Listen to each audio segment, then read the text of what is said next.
자, 이제 다음으로 기능주의적 도시라고 이제 네이밍을 좀 줘봤는데요. 어떠한 도시 공간의 활동에 있어서, 우리가 도시의 구성 요소 중에 시민, 시민, 활동, 토지 및 시설이라는 개념이 있잖아요.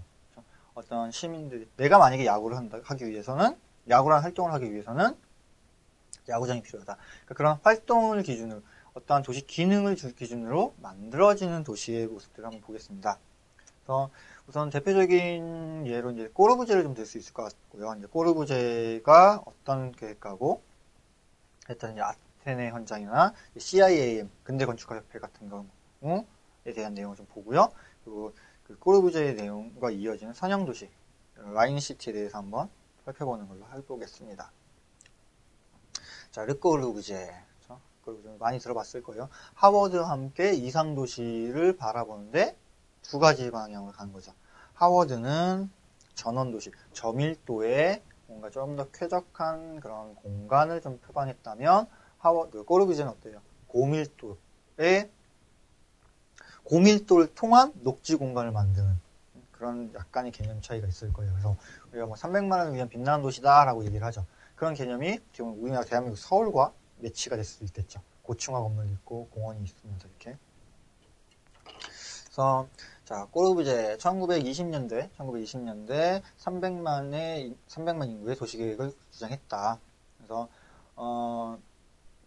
1925년 파리 중심부의 근린 계획을 수립했는데, 즉 부하젠 계획이라는 근린 주구의 계획을 수립했습니다.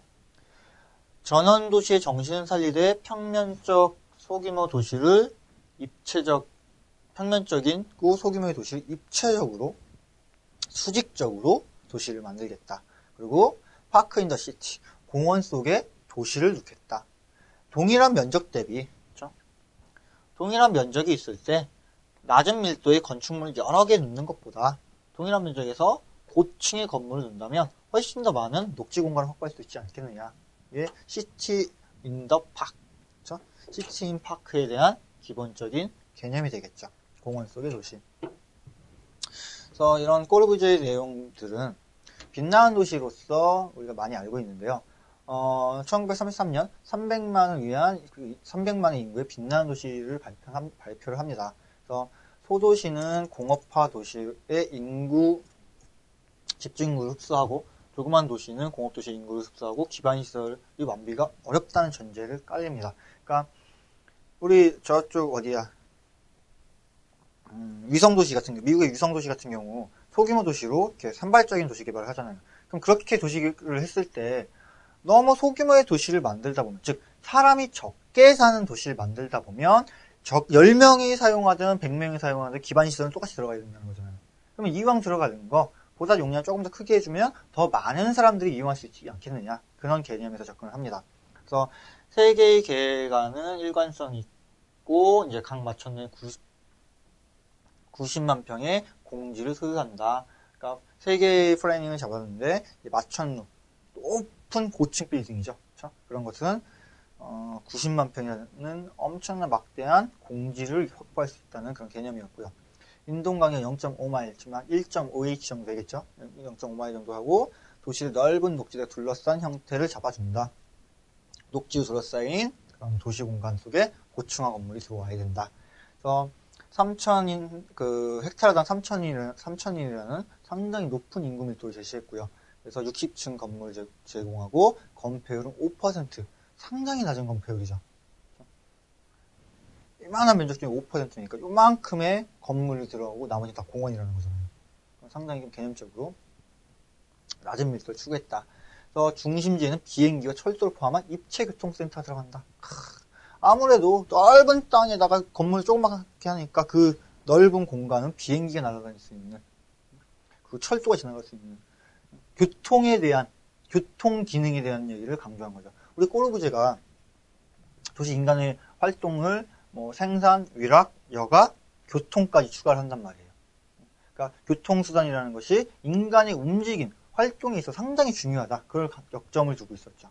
그래서 비행기가 날아다니는 그런 도시를 꿈꿨다. 추후에 비행기 얘기 나와서 그러니까 꼬르부제의 제자들이 만든 브라질리아도 비행기, 제트기 모양으로 만들었고, 그 이후에 브로드웨이트 브로드웨이커 시티죠. 라이트의 브로드웨이커 시티도 비행기로서 도시를 좀 돌아다니는 그런 개발 구상안의 모티브를 좀 제시하기도 했습니다.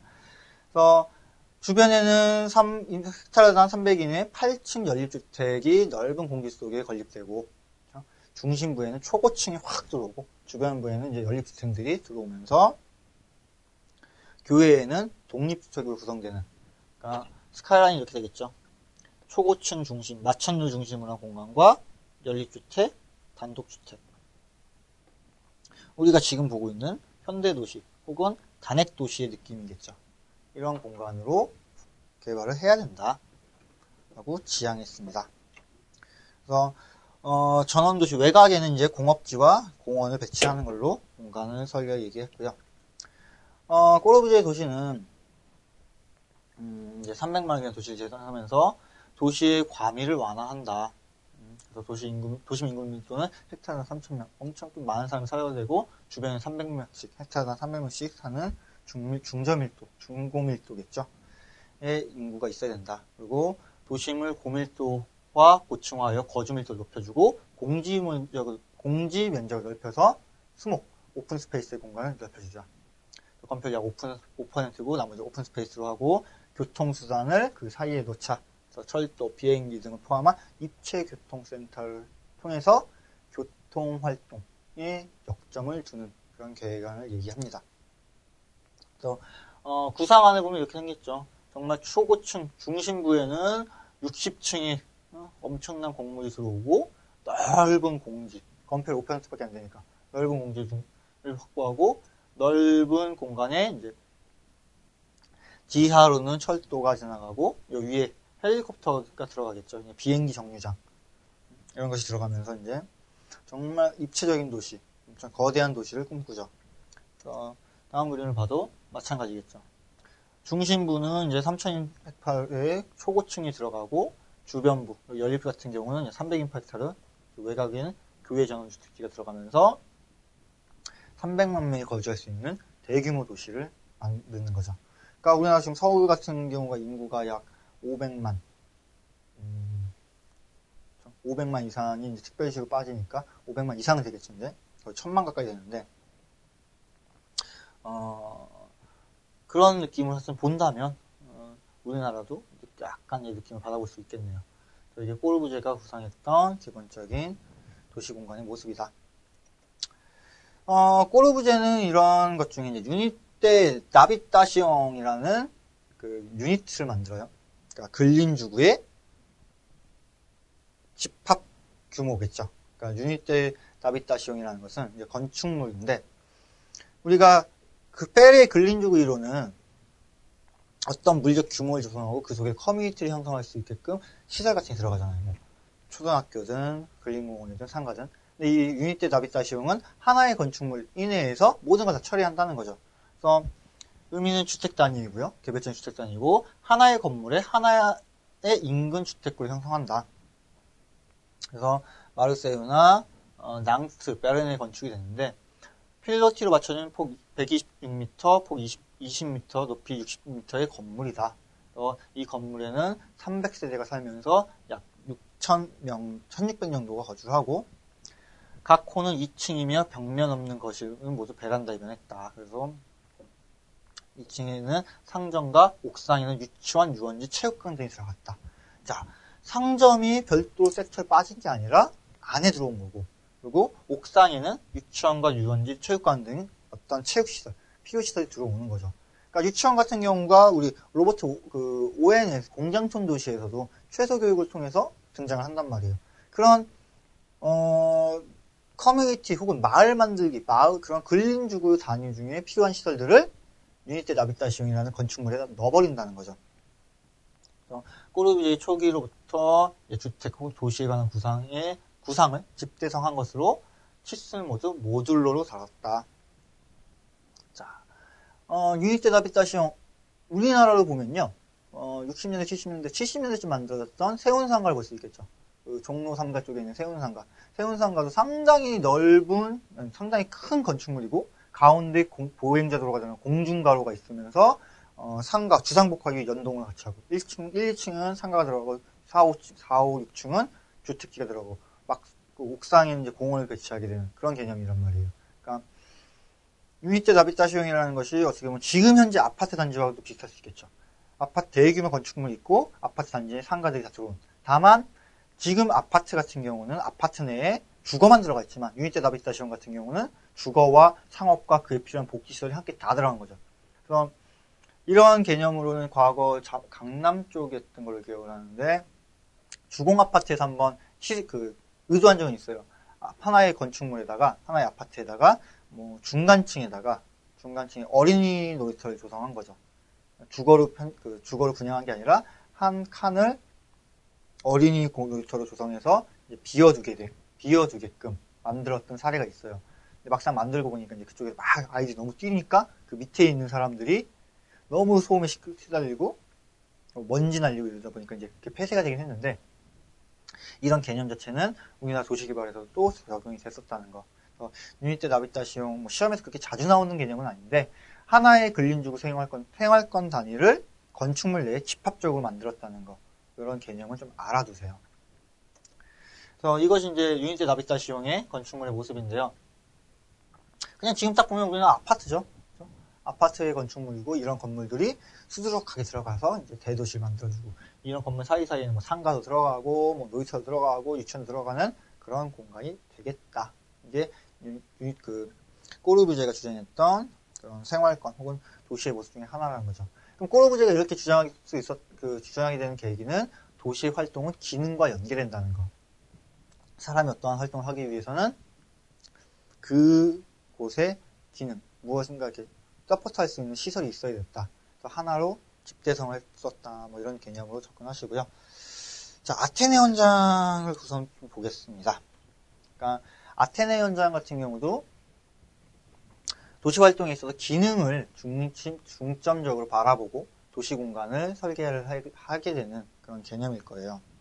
그래서 아테네 현장, 기능주의에서 빠졌을 때 1933년 그리스 아테네에서 개최된 제4회 근대건축 국제회의에서 이야기한 것으로 생산, 위락의 세 가지 기능으로 도시공간을 나누자. 그러니까 우리가 지금 기능주의의 도시에 대해서 보고 있잖아요. 기능주의 보고 있는데 도시의 기능은 생산, 워킹이죠. 그리고 생활, 리빙, 잠자고 죽어, 뭐 사는 곳, 그리고 위락, 먹고 마시는 그 세 가지 공간을 나눴다. 그리고 마지막으로 기능 분리하고 제4의 기능 교통에 의해서 이들을 결합시키고 교통으로서 서로 결합시키고 전인적인 인간상의 측면에서 새롭게 도시와 인간관계를 본질적으로 포착하고 실현하기 위한 제안이었다. 말이 좀 어려워요. 전인적, 인간 중심적이라는 거죠. 인간 중심적이라는 게 뭐예요? 이것들 인간이 활동하는 기능 중심으로 도시를 바라보자. 그리고 그것의 연결 체계는 무엇을 잡아라? 교통, 도로로 연결을 하여라. 그래서 1930년대 도시의 불건전하고 불합리한 기능적 사항을 비판하고 전인적인 인간상의 측면에서 새롭게 도시와 인간관계를 본질적으로 포착함과 동시에 그것을 실현하기 위한 제안을 했다. 그러니까 기본 개념은 이제 잡히실 거예요. 근대 건축가협회에서 어떻게 했다? 도시를 앞으로 개발하는데 우리는 활동에 따라 기능에 따라서 공간을 나누자. 생산, 위락, 생활에 따라서 나누고 그것을 연결하는 교통까지 바라보자. 그래서 이런 내용을 받아서 이제 CIAM이 건축되죠. 건설되죠. 그러니까 근대 건축가 협회 CIAM. 1928년 르꼬르부제의 주장을 지지하는 각국 건축가들에 의해서 결성된 곳으로 이런 개념이 아테네 현장에서 발표가 되는 거죠. 아테네 현장에서. 그러니까 어떤 것들, 생산, 생활, 위락, 교통. 이것의 도시개발의 목표다. 그렇게 얘기를 해준 거잖아요. 그래서 아스크롤을 또 결성했고, 르꼬르비에는 1940년 또 다른 건축가 쇄신을 위해서 건설자 모임인 아스크로를 조직해서 도시의 새로운 연구를 시작했다. 마치 또 나와 있네요. 그러니까 지금 꼬르부제의 얘기를 이야기해주면서 쭉 기능에 대해서 한번 살펴봤습니다. 자, 그러면 앞에서 우리 살펴봤던 꼬르부제의 그런 이상향이 있었고, 그런 꼬르부제의 개념을 아테네 현장에서 발표했는데요. 아테네 현장에서 발표하기 이전에 이제 꼬르부제의 의견을 같이 존중했던 근대 건축가 협회, 즉 CIAM에 대해서 한번 더 알아보자. 자, CIAM, 꼬르부제를 우선 수장으로 했던 거죠.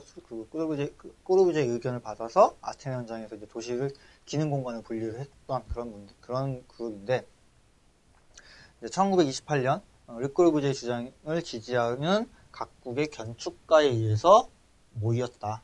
그렇죠? 꼬르부제가 주장한 내용들을 이제 모아서 건축 도시계획가의 모임을 만들었다. 그런 개념이에요. 그래서 1933년 아테네 현장에서 현대 도시의 존재 방식에 대한 생각을 정리하고 현재 도시가 왜 있는가 정리하고 95조로 나누어진 아테네 현장을 발표했다. 자, 현장이라는 건 뭐예요? 현장이라는 건 누구나가 이야기할 수 있는 거지만 이렇게 얘기를 함으로 인해서 우리가 함께 공유하는 공유 가치를 만들어내는 거죠. 그러면 앞으로 이제 다음 파트에서 현장에 대해서 다시 한번 살펴볼 때가 있을 텐데, 아테네 현장, 무슨 마가리드 현장, 마추픽추 현장, 뉴어바니 현장까지 기본적으로 도시개발의 패러다임과 패턴들이 어떻게 변화되는가 그런 걸 알아보려면 현장을 좀 아는 것도 중요할 것 같아요. 그래서 이런 현장을 발표했다는 거고, 유럽 12개국과 24인의 건축가들이 스위스 라사라에서 CIAM을 건설하고 라사라 선언을 채택했다. CIAM은 근대 건축가들이 모인 도시개발의 새로운 방향성을 제시하는 모임이 된다. 자, 주요 테마 이전에. 자, 이들의 주장은요, 도시를 4가지 기능으로 나누자. 주거, 여가, 근로, 교통. 뭐예요? 생활, 위락, 생산, 교통이죠. 생활, 생산, 위락, 교통. 바꿔서 주거, 여가, 근로, 교통이라는 공간으로, 기능으로 나눴다. 기능이 뭐예요? 활동이잖아. 그렇죠? 이러한 기능을 하기 위해서, 활동을 하기 위해서는 기능이 나눠져야 된다. 도시계획은 주거 단위를 중획으로 하여 이들의 기능을 상호 연결관계를 결정해야 된다. 주거지를 중획, 어떤 중심적으로 보고, 그럼 소획은 어디겠어? 집이겠죠. 집을 연결해서 전체의 공간을 잡아야 되는, 플래닝을 잡아야 된다. 그런 개념이고, 이상도시를 목표해서 초록과 태양과 공간이라는 그런 개념책이 있었다. 그래서 CIAM의 많은 사람들은 공명을 얻어 각국의 건축 및 지역계획 속에서 정착되어 간다. 무슨 말이에요? CIAM에서 얘기했던 도시공간은 기능, 생산, 기능에 따라서 주거, 여가, 근로, 교통에 따라서 공간을 나눠야 된다. 그러면 이런 헌장을 발표했으니까 세계 각국에서도 우리나라 도시개발할 때 이렇게 가야겠구나. 이런 개념이 등장하는 거죠. 그래서 이런 개념을 토대로 이제 1930년대니까 이제 페리의 근린주구 이론 이후겠죠. 근린주구 이론 무슨 저쪽 아버크롬비나 그쪽쯤으로 나와주시면 될 것 같아요. 그래서 주요 테마를 보면 최소한의 주거 기준을 만들어야 된다. 그러니까 CIAM이 모여서 이제 나누었던 내용이겠죠. 1회 때 같은 경우는 이제 창립이었고, 이제 두 번째 거였을 때 최소한 주거지는 어떻게 돼야 된다. 그런 논의를 했던 거고, 두 번째 합리적 계획 방법에 대해서 얘기했고, 이제 네 번째 아테네 현장인 거죠. 아테네 현장에서 기능적 도시에 대해서 얘기를 했다. 기능적 도시 활동은 이제 이런저런 기능, 주거, 생산, 유락, 교통으로 이루어지는 활동 체계를 잡아야 된다. 그리고 그 다음에 주택과 여가에 대해서 얘기했고, 유럽의 부흥을 어떻게 선택할 것인가, 이제 주택이 연속적으로 어떻게 할 것인가, 그리고 도시의 핵으로서 개발을 하는데 구심점을 어떻게 잡나, 그런 내용들. 그리고 주택 환경을 확보하고, 마지막에 이제 주거까지 이야기를 하는 것으로 10회의 모임을 갖고 이제 끝이 납니다. 근데 이 CIM이 이제 10회의 모임을 갖고 이제 끝나게 되면서 이제 약간의 의견의 대립들이 있고 해체가 되죠. 그 다음 것은 또 추후에 나오니까 보고요. 기타 보면 이제 이상도시 안에 등장 배경을 만들었다. 산업혁명의 급격한 변화는 다양한 도시 문제, 즉 농촌 인구의 유입과 상업 인구의 증가로 과밀한 주거군이 확보되고 슬럼화가 형성되고 난개발과 무질서한 거대화가 발생했다. 이러한 도시 문제를 야기했으므로 이러한 도시 문제를 해결하기 위해서 이상도시안이 등장한다. 꼬르비제는 어떻게 했어요? 300만을 위한 빛나는 도시를 발표하는 거죠. 그리고 유니테 나비타시옹이라는 건축물 유니트를 제시를 하게 되는 경우가 나오는 거고요. 꼬르부제가 모였던 이제 근대 건축가 협회가 10회의 회의를 거치고 이제 해체가 됩니다. 해체되고 나서 1960년 CIAM의 해체 이후 젊은 건축가들은 다시 한번 그룹을 잡습니다. 그래서 CIAM 제10회를 준비한 팀이라는 의미에서 팀 10, 팀 X라는 이름으로 명명을 하고요.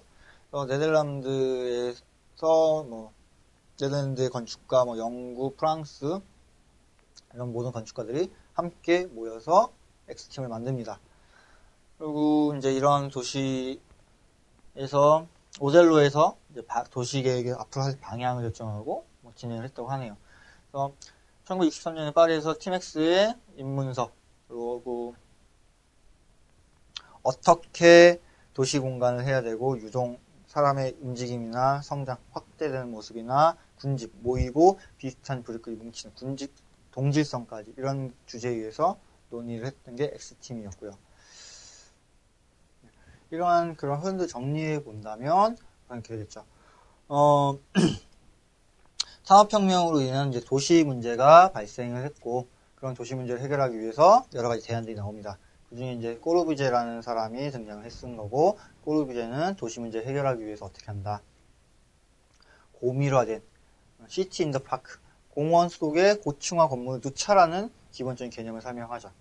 그러면서 이제 꼬르부제의 개념을 받아주는 함께하는 근대 건축가협회 CIAM을 결성하고 그 회의 내용 중에서 10회 회의를 걸치면서 아테네 현장을 발표하죠. 아테네 현장에서는 어떤 내용을 해요? 도시의 공간을 기능에 따라서 생산, 활동, 위락, 교통으로 공간을 나눠서 플래닝을 하자. 이런 개념들은 향후 세계도시 개발에 많은 영향력을 미쳤고 CIAM은 10번의 회의를 끝으로 팀 X라고 팀 이름을 바꿔주고 그래서 추후에 또 이제 개발을 하는 방향의 도시 개발의 방향을 제시하게 되는 그런 과정을 거치고 있습니다. 그래서 꼬르부제 파트, 즉 우리가 지금 살펴봤던 기능주의 파트는 우선 꼬르부제가 주장했던 혹은 바라봤던 이상형이 어떤 건가, 그리고 그 속에서 도시 기능주의라는 어떤 도시 활동의 기능을 분리했다는 이 개념만 좀 제대로 정리를 해놓으시면 필답형 시험에서 많이 도움이 되실 것 같아요.